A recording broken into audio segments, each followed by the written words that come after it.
नमस्कार, जय Hind. The knowledge care में आप सभी का हार्दिक स्वागत है। और कल रात जैसे ही ये नोटिस जारी की जिसका लोग सबको इंतज़ार था, और 4 दिसंबर को जो नोटिस आया था उससे जो खुशियां आई थी वो थोड़ा सा मायूसी आ गया। इसका कारण है जो डॉक्यूमेंट्स मांगे जा रहे हैं, इसमें बहुत सारे ऐसा लग रहा है कि डॉक्यूमेंट नहीं, यहाँ पर जो है आपसे वरदान मांगा जा रहा है। जैसे भगवान की तपस्या करते करते भगवान खुश हो जाते हैं तो आखिरी में कहते हैं ना वरदान मांगो, उसके लिए भी अंतिम परीक्षा लेते हैं। वही कुछ यहाँ पे प्रोसेस चल रहा है। और इसमें अगर मान लीजिए अगर आप बिहार एसएससी में जॉब आपको लग जाता है सफलतम रूप से, अंतिम रूप से आप चयनित हो जाएंगे, तो आप ये ज़रूर मान के चलिएगा कि आपको जॉब नहीं भगवान की प्राप्ति ही हुई है। क्योंकि इसका जो रवैया है बहुत ही अद्भुत रवैया है। और देखेंगे कि क्या है इसमें सबसे ज़्यादा जो इसमें द्वंद्व छिड़ा हुआ है वो है जाति प्रमाण पत्र को लेके और ओबीसी एनसीएल को लेके।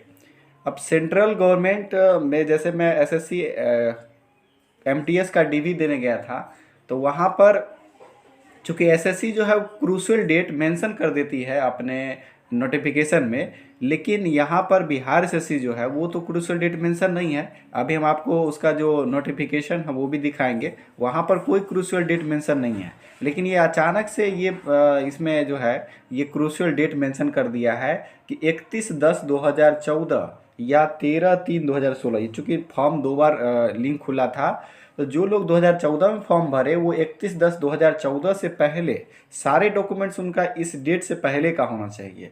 और जो लोग 2016 में यानी कि जो ओवर एज वाले हैं उनका डॉक्यूमेंट 2016 से पहले का। तो ये जो है कुछ लोग कह रहे हैं कि 2014 के बाद का चलेगा, नहीं, यहाँ लिखा हुआ है, आप इसको पढ़ेंगे कि SC ST के अभ्यर्थियों के लिए निर्गत जाति प्रमाण पत्र आवेदन प्राप्त करने की अंतिम तिथि 31/10/2014 या 13/3/2016 जो भी लागू हो वहाँ तक का ही मान्य होगा।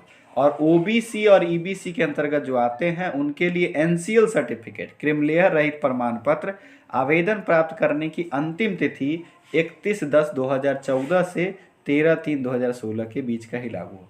अब बताइए इतना पुराना एनसीएल किसके पास बना होगा, जहाँ लड़के जो है 7 साल में अपना एडमिट कार्ड खो चुके हैं, चालान खो चुके हैं, वहाँ ओबीसी एनसीएल का कहाँ से पता होगा।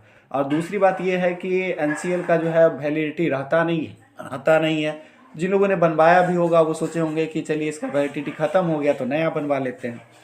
अब आइए सेंट्रल में क्या होता था। जब मैं एसएससी एमटीएस का डीवी देने गया था वहाँ उन्होंने बताया जो क्रूशियल डेट था, उन्होंने बोला कि ये क्रूशियल डेट से पहले का जिनके पास है वो अपना समर्पित कीजिए। तो उनको जो है फाइनल दे दिया गया, मतलब फाइनल सिग्नल दे दिया गया कि आप जो है आपका डॉक्यूमेंट फाइनली हो गया, ठीक है। और जो लोग क्रूशियल डेट के बाद का दे रहे थे उनसे एक एप्लीकेशन लिखवाया जा रहा था वहाँ पर कि मेरे पास ये डॉक्यूमेंट मतलब क्रूशियल डेट के बाद का है, ठीक है, सिर्फ इतना मेंशन करते थे।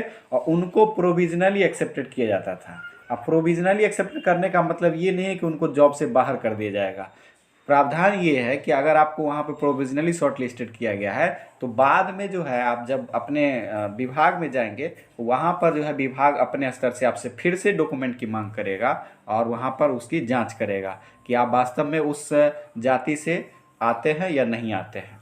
दूसरी बात, बहुत ज़्यादा भूचाल सा मचा हुआ है, लोग ढेर सारे कमेंट कर रहे हैं कि क्या होगा क्या होगा। तो चूंकि एक सर्वे भी कराया जाए, मैंने सर्वे लिखा है कम्युनिटी में दिया है, वहाँ पर लगभग अभी तक जो है 65% लोग कह रहे हैं कि मेरे पास इस जो नोटिस आया है इसके हिसाब से डॉक्यूमेंट नहीं है। चूँकि इसमें टंकल सर्टिफिकेट भी मांगा जा रहा है, इसके अलावा MS वर्ड और MS ऑफिस के ज्ञान का सर्टिफिकेट मांगा जा रहा है। ये तो अद्भुत सी बात हो गई। DCA कोर्स करते हैं उसके अंतर्गत ही सिखाया जाता है MS वर्ड और MS ऑफिस, इसका अलग से तो कोई कोर्स होता ही नहीं है। और उसके अलावा यहाँ पर जो DCA का सर्टिफिकेट मांगा गया है वो सरकारी संस्थान से होना चाहिए। तो इतना बड़ा भूचाल सा मचा हुआ है इसके आने के बाद, ठीक है।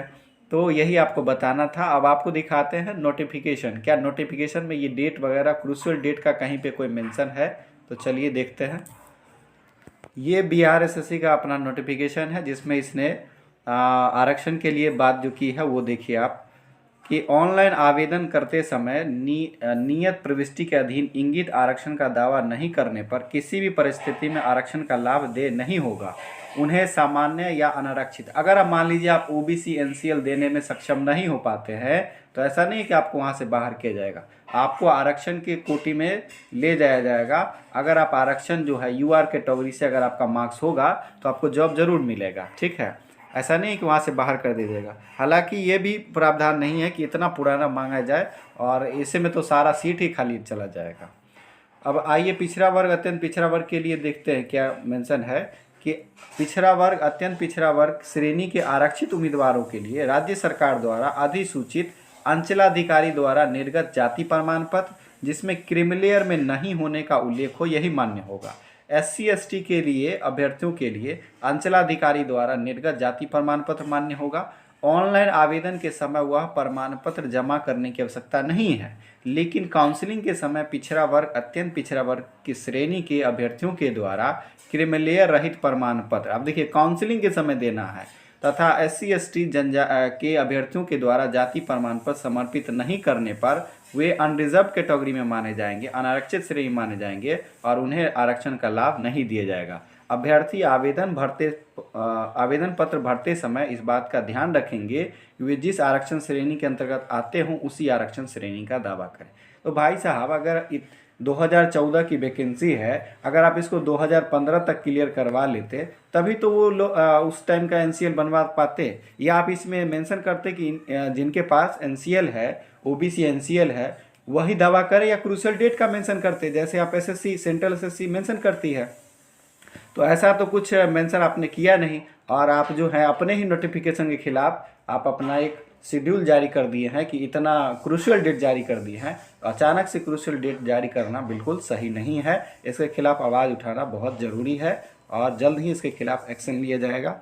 और डीबी से पहले फिर से लगता है कि एक आंदोलन और करना पड़ेगा। आपके क्या विचार हैं आप अपना कमेंट करके जरूर बताएं, और आपके पास डॉक्यूमेंट क्या सारे अवेलेबल हैं ये भी कमेंट करके बताएं। मिलते हैं नेक्स्ट एपिसोड में। जय हिंद, जय भारत।